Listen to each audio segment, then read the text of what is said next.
Did you ever have the feeling you have to be always nice with your partner? We are taught that being selfless is the key to a happy relationship, always being the nice girl. But what if I told you that actually being too nice can destroy your relationship? I got the feeling that this is gonna be my day. Let's go to the brave space. Do you constantly put your partner's or other people's needs before your own, only to end up feeling exhausted, unappreciated, or even resentful? Today, we are diving deep into the nice guy or good girl syndrome. Joining me today is Eva Sazovska Andriessen, who is a relationship coach and supports people in these topics. Welcome, Eva. Hello, Ayla. It's so lovely to be here with you today. So let's start with the basics. What is the difference between generally kind and being too nice or even a chronic people pleaser? So this is very good questions because we need to have a look to the basics. The difference lies in the intention and the energy behind it. Because if we are really genuinely kind, it comes from full cup. We do something nice because we just want to do it. There is no hidden expectations. People pleasing, on the other hand, can be different, and it may be hard to listen for people who think that they are nice and see it as a virtue. Because usually when we are people pleasing when we are too nice, it comes actually from place of anxiety or lack. And being too good is usually we need to approval. We want to avoid conflicts or manage to others people's reaction. And maybe think about it. If you felt or you feel that you have to be nice all the time, what is the thing behind it? Because sometimes we don't want to first acknowledge that because it's too painful, because we think that we are nice because we are nice. But usually there is really hidden agenda there most of the time. So kindness is a gift and people pleasing is actually a transaction. And I know how hard it can be to hear this if you felt that it's good quality. But actually, being nice, it's not good quality. It's more trap. Can I be very open with you? Because I had always the feeling I have to be nice to people all the time because I felt bad. I felt like a bad person. I had this false belief, this trauma from childhood, that I'm a bad person. And I kind of wanted to prove people I am a nice person. But you know what, Eva? In my relationships, I really gave everything. And I was cheated, I was betrayed, I was left, I was exchanged by girls that were, I would say, even bitchy or all the time asking even more and more and more. And I kept asking myself, what the hell? I'm giving so much. Why am I not the chosen one? Yeah, this is really good questions. And so many women and men are lost in this cycle, yeah? Because also a lot of people who feel or think that they are really good, maybe they don't know that underneath is usually this belief, I am bad, or I am worthless, or I don't deserve love, or I'm not lovable. But on conscious level, most of the people don't know it, but they somehow want to prove, as you said, they want to prove that they are really good people. Because if they don't behave in the best way, they feel very guilty. And as we might talk about it a bit later today, but actually it really comes from, as you said, you had this childhood trauma.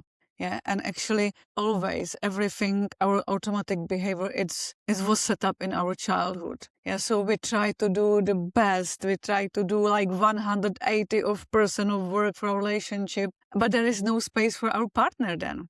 Yeah, they don't need to do nothing, and it's just one-way relationship. Yeah, we just try to so much, and we train other people to be lazy or not to really care, because we take with that overgiving and with over-responsibility all the space, and there is no room for our partner to step up, to really step up for us, to really care for us, because we even don't allow them. And it's sometimes also hidden that people can't see that really good girls and boys really can't receive they are just good givers, but to receive, it's very hard for them. So they dismiss it, or they just, oh, you don't need to do it, and they do everything. But then they set up their partner for the entitlement. So They can do what they want and exhaust themselves because we do too much. And when we do too much for other people, it means that we don't see ourselves. We don't see our needs. We don't see our feelings. We don't even feel them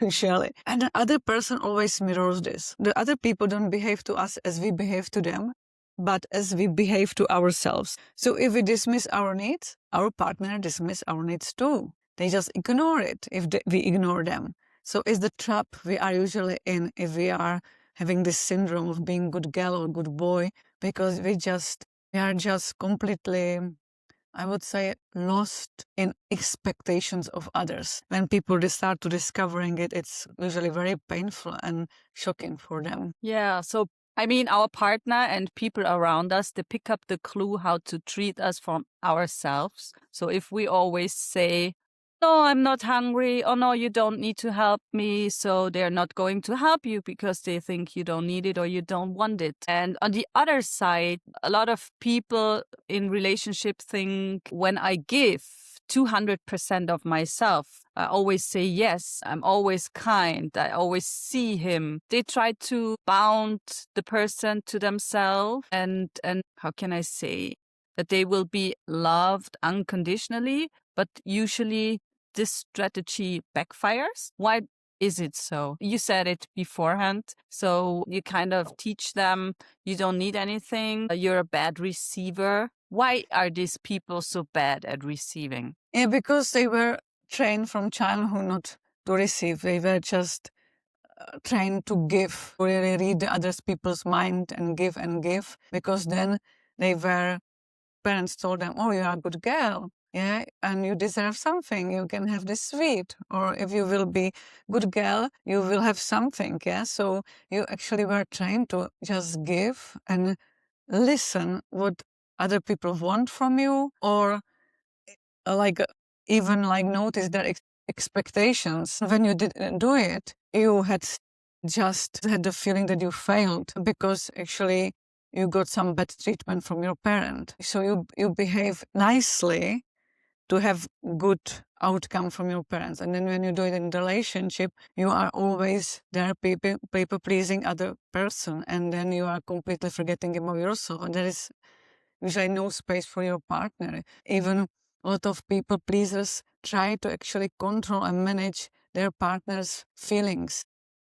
Yes. By people pleasing them. But there is no space for your partner to feel what they feel, because usually good people can actually stand when somebody is angry at them or there is some conflict. They avoid conflict because it was always painful. So there are so many patterns which trained us as kids to really suppress ourselves. I saw that very interesting information that you give us. And I would like to come back to first, because it's a topic I was talking about with Dr. Gabo Mate, about also the cultural expectation for women to always be kind, to always suppress their feelings, to always suppress their needs, which is a handed down trauma and cultural expectation, and it actually makes women really sick. A lot of women there are a lot of studies that show a lot of diseases like multiple autoimmune diseases, multiple sclerosis, ovarian cancer, that has to do with this suppressing the needs and feelings and this expectation, especially on women. I can see in my practice too, in my coaching practice, that many women with who I work have some chronic illnesses. So it's really, I can see in my practice, and I also hear it from Gabor Mate and other people. It's already proved when you are suppressed too long, you don't express your feelings or emotions, you don't express your needs, then it leads to some illness. And also because when you are pleasing, you are always waiting what will happen. You need to control everything. And being in control all the time, there is that stress hormone cortisol released into your blood all the time. So you are in alert, but you don't have peace inside. Mm-hmm. So it's also, this is danger for your nerve system, for your immunity, because exhausting to be in waiting for something to happen all the time. Yeah, that's the second point you were talking about, is this trying to regulate the emotions of the partner, which is also something that comes from childhood. That parents, they project their feelings, their anger towards the child, or the child gets the message that they are responsible for the anger, and then they try to soothe the parents because they try to control their getting the love. How can they get the love? How can they get attention from the partner? And later on in life, like you say, you start to people please and you start to take on responsibility for the emotions of your partner, because it's also so hard for you to hold negative emotions like anger and conflicts, and you always need to repair immediately, and thus you ignore your boundaries, and you also don't give space to the other person to reflect, take on their responsibility, and have a healthy balance in the relationship. Yes, exactly. It's so true. Like also that people who are too nice usually manipulate also other people. And usually when I tell it to my clients, it's the hard pill to swallow. Like that being too nice may be a form of manipulations or need for control. Because it's actually the good girl's subconscious control strategy. Because we need to like over accommodate others to feel peaceful. Yeah, because many of my clients always say like, I just need a peace. I just need a peace. If everybody is in peace, I can be in peace. Yeah. So they still wait for other people to be like, okay, then they can be okay. And it's a big trap because you can't control everybody's feelings and moods, especially when you are with like in your family with kids, or when you go to visit grandparents or your friends. Yeah. But usually that good girls or good boys always think that they need to control everybody to have the peace inside. And it's the trap, because we need to start here from ourselves. But yeah, we usually create unconsciously the covered contract, like the silent agreement inside of us. Like, if I am perfect and selfless partner, hopefully nobody will be mad at me. Nobody will leave me. When I think about myself and my own relationship experiences and trying to control the feelings of others, not in a very harsh way, but in terms of trying to soothe them, it's the fear of rejection and the fear of withdrawal of love and losing the relationship and the connection. And Yeah. it comes back to childhood abuse, like having caretakers that actually blackmail you emotionally. If you don't do this, I withdraw from you. I'm actually withdrawing my love from you. If you don't behave like this, you're not gonna get attention, you're not gonna get love. So yeah, I can totally resonate with that. Yes, because the goodness is sometimes like a shield against criticism or abandonment. Yeah, we create like the shield of protection for ourselves. So I can see from my practice that a lot of people who are like the good people, like, shame themselves before the other people can do it. They have a lot of that shame talks inside of their head. And also they feel guilty for everything, even what they didn't do. Even because somebody else is ill, they feel guilty because for them they are ill. Yeah, I could see in my practice with my clients. And also when in my relationship with my husband, when we started our relationship, I just was pleasing him all the time because I am also people pleaser. In recovery, in most of areas, I think that I overcome it, but it's in me, so I have to be very careful with this pattern in myself as well. But I had also this very deep feeling I am bad. So when he was miserable or angry, I always felt that it's my guilt, and I tried to justify, please him, talk to him about it, and I didn't give him the space for his emotions. And when actually I discover it and really work on this pattern, I realize that I am okay. Everything is fine, even if he's angry or mad, or it doesn't matter what emotions he has. I'm okay. I'm fine. I'm a good person. I stopped justifying myself, and he had the space for his emotions. And from that time, he even told me that he feels more loved from me. And I give him the space to have his own emotions and just be there with that emotions, not try to please him or justify something or defend myself or something. Just be with it and take responsibility if it's important to take responsibility for what happened, but not trying to justify for this defense myself. So it was really a big shift in our relationship when we overcome this pattern. Yeah, I totally get it. For me, it came up in the relationship with my daughter when I was feeling. That's my daughter. I had a really hard time when she expressed feelings of anger and sadness. It was really hard for me to hold that emotions and not try to go into. I have to immediately make her happy again. Oh no, you're sad about because you didn't get the chocolate. Let's get something else so you're happy again. So it can show up in the relationship. It can show up with parenting. For me, it showed up in parenting. My next question is I love this question.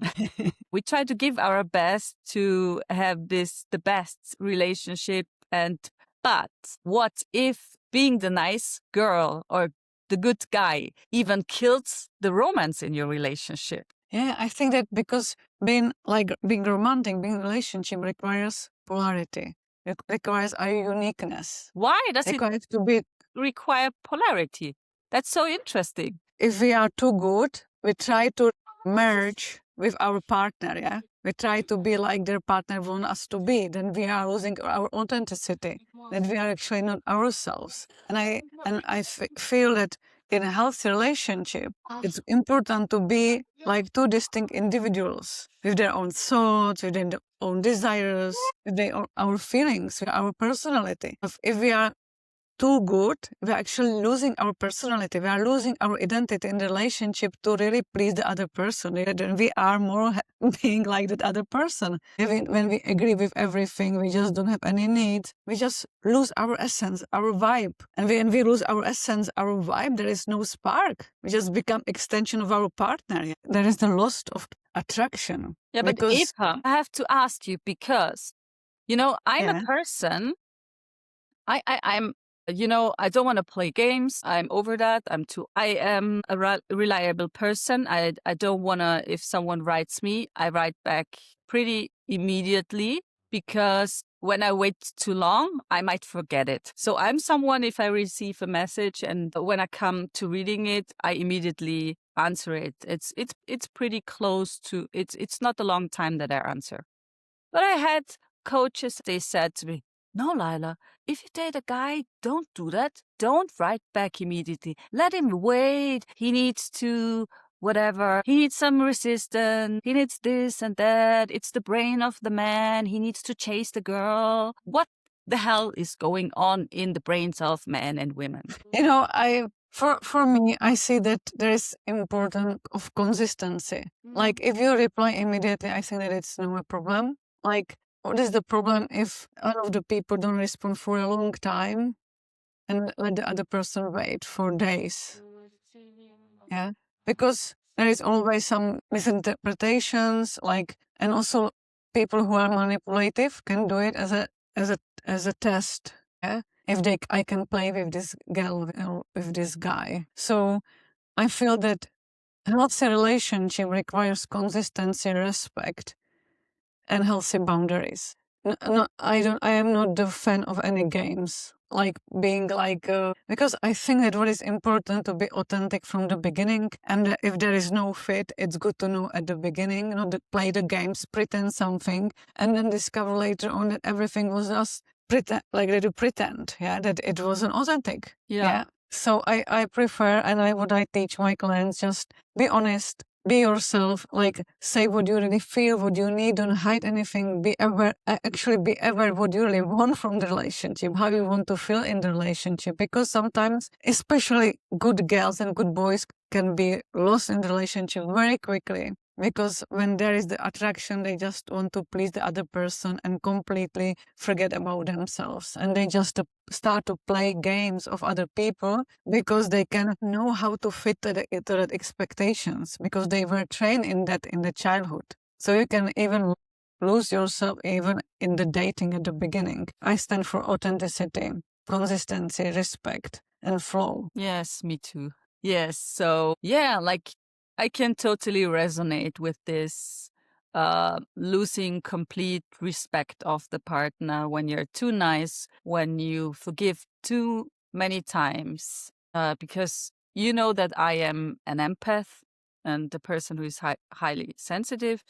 And I always try to see the motivation of the other person. How does the other person feel? Why did he do or she do it uh, like this? And then it's good for my peace to tell myself it's not a bad person. But when the person doesn't show up or when the person did something that was really not okay, and I accept it in the relationship, and later on, I am always the second or the third. Because when you ignore the other person's behavior because you were trained to others people's behavior, or be apologetic for their behavior, because they just didn't do it on purpose, or just you try to make it nicer than it is, then you again dismiss your feelings and needs, as you were trained in this as a kid. So we are always trapped in these patterns. Actually, really big good girls and good boys are usually very empathetic people, and because they have this strong empathy, they can have the empathy also for that bad behavior. But there is always need to be like the boundary, like what is acceptable, what I stand for. Like, okay, he behaves badly, okay, he had bad childhood, but do I want to live with this person? Is it partner with who I want to spend my life? Because we don't need to tolerate everything only because he had or she had a bad childhood. It's always responsibility of the people to work on this. We can really grow from these old patterns or old traumas. It's process. It's not easy, but you can if you want, if there is willingness.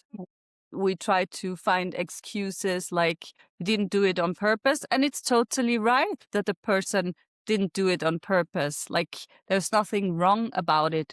The problem is if you have a person that is emotionally so immature or not reflective that he doesn't get it, that he did something wrong, and he or she will need like 2-3 years to get there. And there is even the question if he or she wants to get there.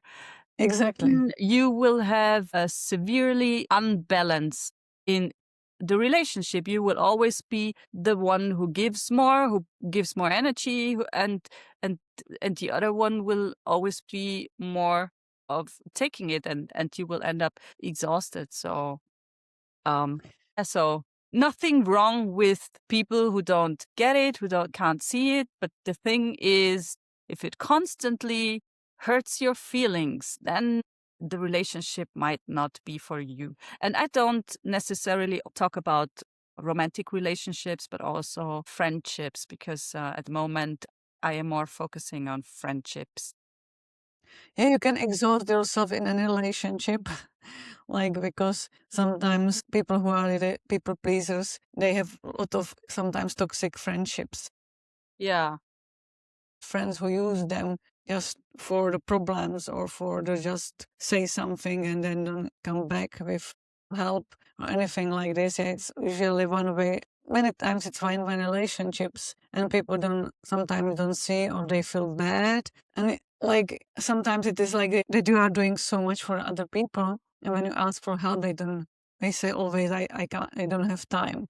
So it's important to see how it flows in the relationships. Yeah, because it's about like what kind of relationship you really want and what you stand for in friendship, but also in romantic relationships.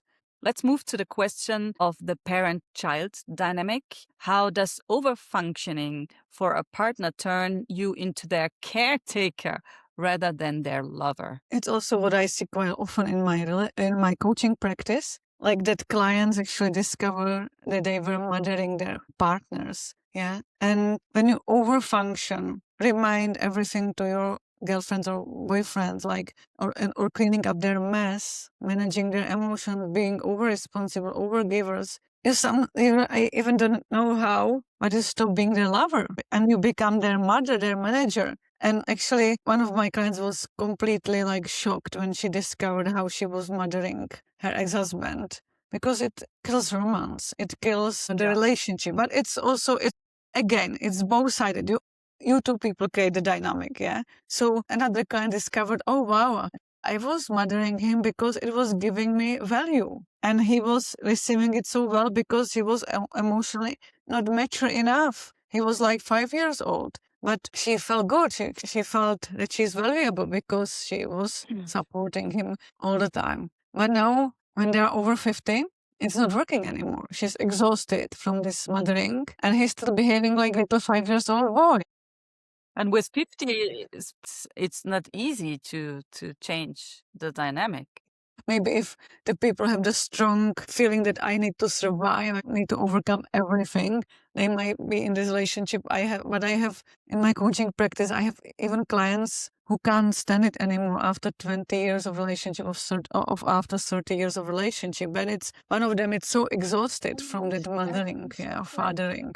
So it's important to really see that who you are there, because good girls or good boys are happy to be rescuers or be the heroes in the relationship. I can stand, I can survive, I can do it. And yeah, they can do it till they exhaust themselves. And it goes slowly. It takes years till they get to that place of exhaustion. I mean, I am in a pretty conservative part of Austria, and I think there is a big part of the older generations that still keep this kind of dynamic until they die, especially when I look in my close field. I do know men who are over 50, even 80, and they cannot cook themselves a single meal without their women. Yeah, I mean, I know a lot of these couples who share with me how their dynamic is, and yeah, some of them can cook, or they sometimes even can't choose their clothes. They are waiting for yes. their wives to prepare them even Oh the my God. socks. Like even when you're or when you always get as a woman, you always get, oh, can you order me the socks? And oh my God, this is so. Sometimes it's in that culture as well, like that, like there were the roles, yeah, men do this, women this. But actually, nowadays we are really like overcoming this role. It's not functional for health relationships anymore. It could be in the past, but it was when actually women were at home, were they looking after the home, and the man was bringing the finances. But most of the women are now like financially independent or have their jobs. And so again, like when you go to research, there was the research when the most happy relationships are the relationships where actually they share the households together, like when they help each other with different stuff, like dishwasher and cooking and all this stuff around the house. I had a very interesting conversation about these role models, and as I was talking, especially about the importance of women to be financially independent from the man. So we still have to overcome these programs that women, especially when they have children with men, tend to be financially dependent from the man. But the other way around for men, it is to be emotionally independent from the women. Yeah. For me, is a big part that a lot of men project the role of the caretaker and the mother onto the partner, especially when they have children together. They like to come home, and the woman should have cooked for them and the children, and very traditional caretaking roles. There's nothing wrong about this, but there should be still some boundaries or some other agreements. Otherwise, for me, it's like totally killing the romance if you're always. Definitely. Yeah. So there is a saying that unspoken expectations are premeditated resentments. How does resentment build up in someone who is always playing the good partner? Yeah, because I heard about it as that is even a quote that unspoken expectations are premeditated resentments. Because if the nice partner gives, and all the time gives, but there is always we always secretly expect something in return. Like we think, oh, if we do so much, they might see it. They might see when we are tired that they will give us too or help us with something. But they don't do it. Our partners usually don't do because we train them usually. Yeah? And because good girls or good boys actually really can't say what they need because they are worried that it might be too much or they shouldn't need anything as well as, yeah. So there are many of these good boys and good girls are actually afraid to voice their needs directly. But they are hoping that their partner will just magically read their mind, yeah? This is the myths, like, oh, they must know it, they must read it, they must know what I want. Because I know what they want. Why Yeah, does because they take themselves as a reference. I take myself as a reference. I can see what he needs. He must see what I need. yeah, So especially very sensitive and highly sensitive or very empathetic people usually read the minds. Yeah, so you expect it from other, and if you don't get it, you create slowly.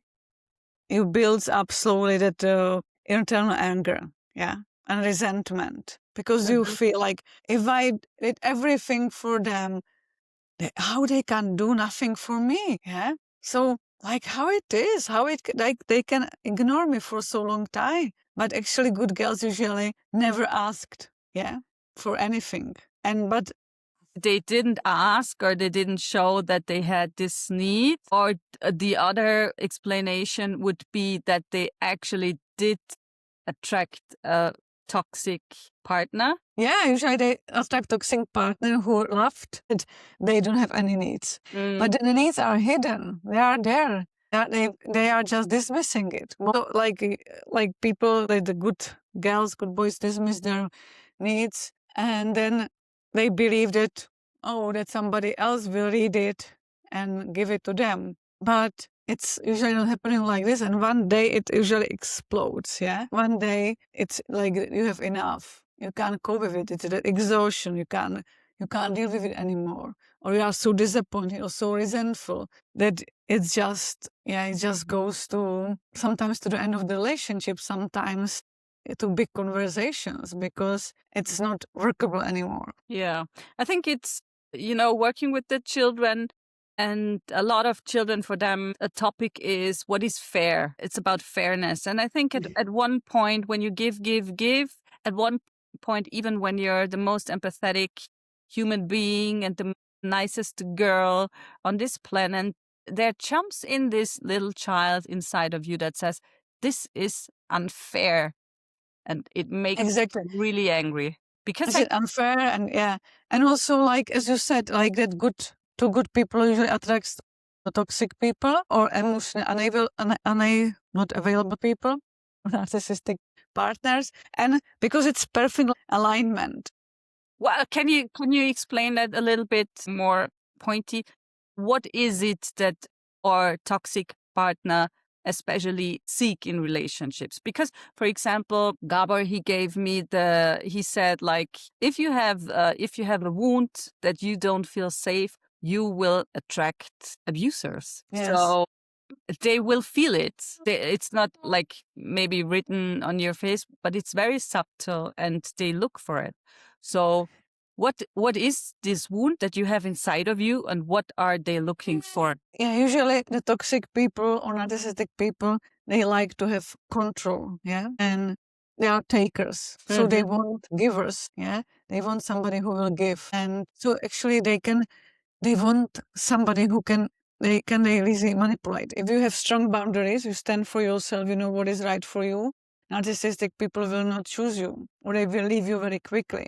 But if the narcissistic person or toxic person sees, oh, I can like play with this boy, and I can have everything what I always want. I can criticize, and she doesn't say anything, or she just cries, and then she's okay, and she pleases me, and she cooks me even better dinner.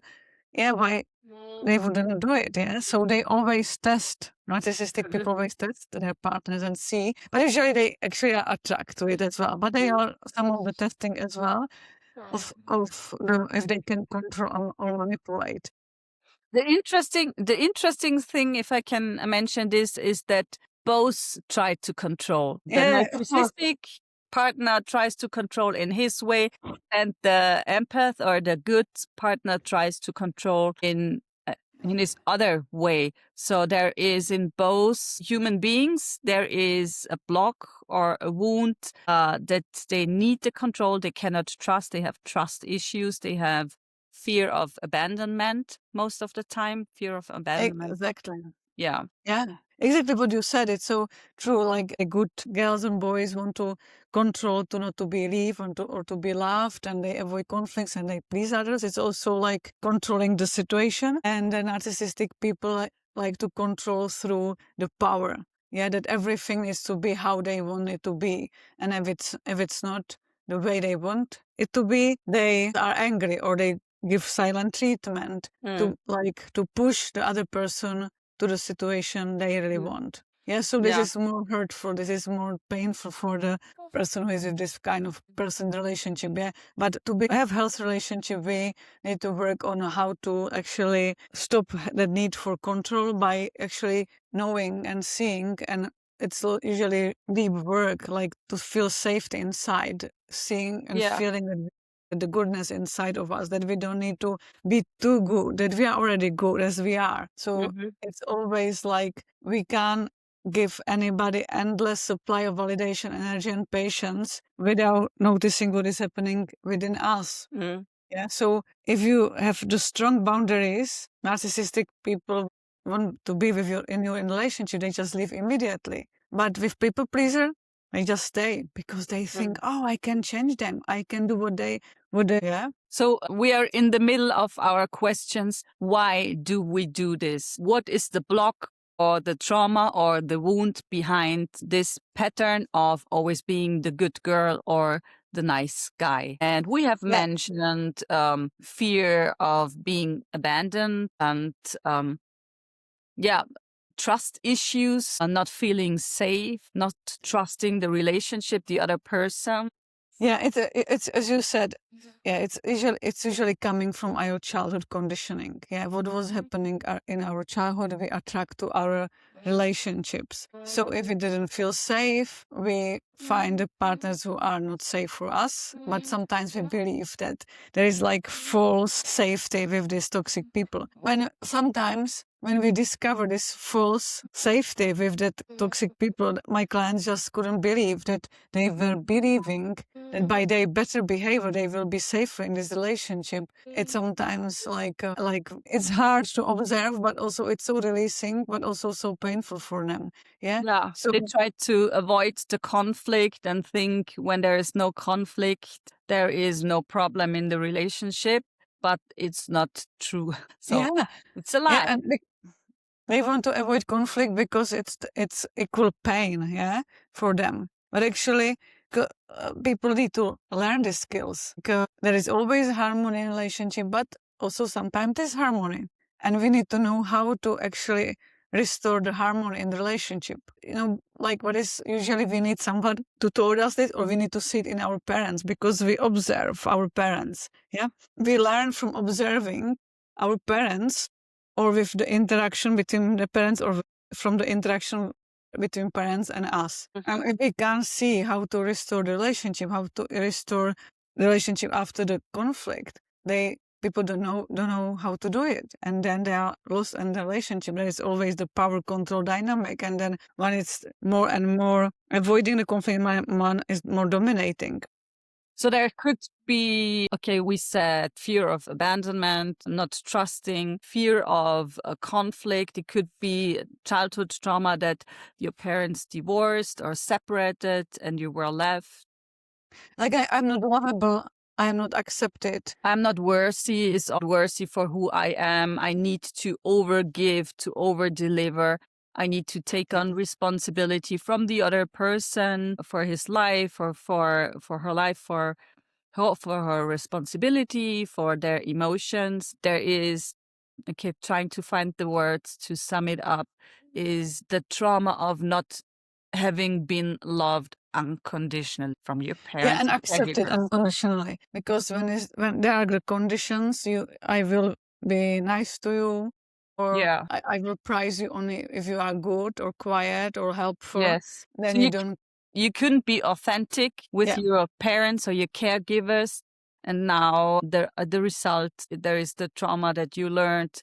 I'm not being loved for who I am. I need to do something else, and so now you act out this pattern in your relationship. Yeah, So or being like worse only when you are useful for others. yes, the building self-worth on helping, constantly helping, or Yeah, there is. helping in ways of financially helping, or actually like actual help, or but it could also be help, could also be to take over this fault or this responsibility. Always you take on something, you carry the weight of someone else. Yeah. Yeah, and what I feel what is really important to see, like because of all of this, we are abandoning ourselves. Yeah, Yeah, of course. to ensure that other people will stay. But it's not it doesn't work this way. Yeah, we first need to get connection with ourselves, and then we can create a healthy relationship. But Yes. we misinterpret it as a children because we were trained by our parents. You will be loved, you will be accepted, you will be worthy only if you be quiet, helpful, with good marks. There's always these conditions. Yeah. So this Well, conditioning, it's yeah, really. well, the child's most important need is to be attached to someone, because the child is dependent on someone. And love is the glue that sticks, normally should stick the parent to the child and make the parent take care of the child. But not every parent does love his child unconditionally as a result of having had trauma in their lives as well. And then they act it out on the children. Yeah, but we are shortly coming to an end. I want to dive into solutions and actionable advice. So if someone listening right now realizes, oh, this is me, what is the very first step they can do to start changing this dynamic? So always the first step is awareness. And I realize, oh wow, I am this good girl or good boy. I'm playing this dynamic. Oh, who I am in this dynamic. And start to be aware of your feelings in your body and your own feelings in the different situation. And I think that the first thing what you can try to do is start to notice to what you say or yes. Because usually you say yes to everything. Sorry. Yeah, usually you are trying to say yes to everything to please others or not to disappoint others. And the first step, maybe you can breathe when somebody asks you for something, and you can see that maybe your stomach might be like, yeah, feeling heavy if you even think not to say no. Yeah, so always give yourself like silent 5 seconds of waiting before you respond, and then you can start to use like magic phrase like, let me think about it. I will get back to you. Yeah. Because usually good girls, good boys can, even if somebody will ask him, for example, colleague, will you go for lunch now? Even you don't have, if you're not hungry, you usually say yes. Yeah. Or let's go to Thai restaurants. And you might not like Thai food and you still say yes, even because it's your automatic response. So it can be like the first thing to start to notice where you say yes and you actually want to say no. Yeah. So, yeah, you totally dismiss your needs and your feelings because that's your trauma. You totally detached from them. And the first way of healing is to become aware of the patterns and then start working on reconnecting with your feelings and your needs. And you can do this exercise by yourself when you're in the morning or in the evening when you're by yourself. Just keep asking, what do I feel and what do I need? Or even in the evening, you can reflect, go through your day. What did I feel in the situations? What would I have needed? Really build it up. So important. This is completely essential. Yeah. Knowing your feelings and needs.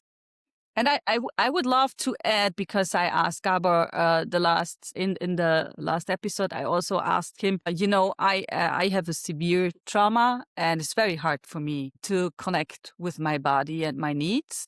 And I'm so in my brain. And he said, but you have also a brain in your heart and in your guts. And if you take a moment and you ask your guts, do I really want to go to this Thai restaurant, or is this not my food, or maybe I'm too tired, or the people, they don't really care for me, and why should I go with them?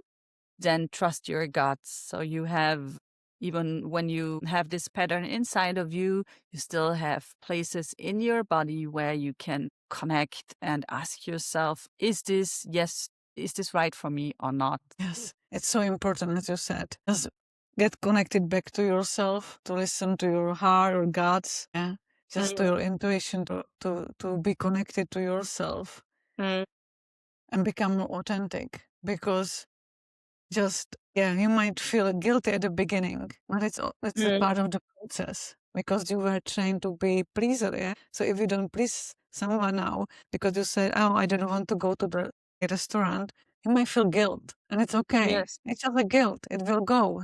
Yeah, it's okay to have your own needs. But I had to learn it myself, and I had so much fear about, okay, if I say no, then I get this or that. And then I was surprised. Oh, I said no, I don't have time. I said no, I have this, or I don't want this and that. And then I got surprised. People started considering me, started Yes. to respect me. Hello, new experience. Hello, new dynamic. Yeah. You're gonna have you will prove your relationships. If the people start to consider you, it's sign of health relationship. You can Yes. actually create this health relationship. If they start to be angry, dismissing you, or questioning you, gaslighting you, for your feelings or for your needs, then it's Yes. like sign of toxic relationship, and it might be better to leave it. So usually it's when you start to be more authentic, have your boundaries, actually, Yeah. it can create something what you might not expect. And in the end, it's good for you in long term, because your health, your energy, your vitality is more important than in staying or being in a relationship with toxic people, with people who drains you and who don't respect you. Yeah, what I've learned so far at my age, in my 40s, I got this. If the relationship is healthy, and if it's a good relationship, you can't ruin it by putting boundaries. So, like you said, in your relationship with your husband, you were not, at the beginning, you were trying to please him.